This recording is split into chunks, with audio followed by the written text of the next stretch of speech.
halka aad arkaysaan waa goobta ay ku ciyaari doonaan marti sharafta ama asxaabta qaaliga ka soo qayb geli doona insha Allah lighting cost bedeli doona hadba markaad mid ku istaagtid habeenkaas waa darac cusub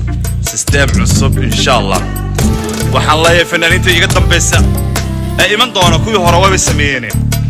insha Allah lacag ka dooran ee isku day inaad waqti la qaadatid lacag ku bixin inaad adigu waqti la qaadatid taageerahaaga qorobada jecelnahay soo dhawaada saaxiibayaal insha Allah habeenkaas Valentine Day وحس جعلنا هاي انت انت سنعبنا الله جعل قلبنا اسمه اليوم اي هذه اللي Valentine قصاص اسمه بدل دونا دانس ان شاء الله كل يلا يا صاحبي يلا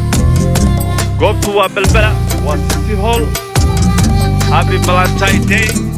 وحس جعلنا لما انا يا شاد بنصور دويننا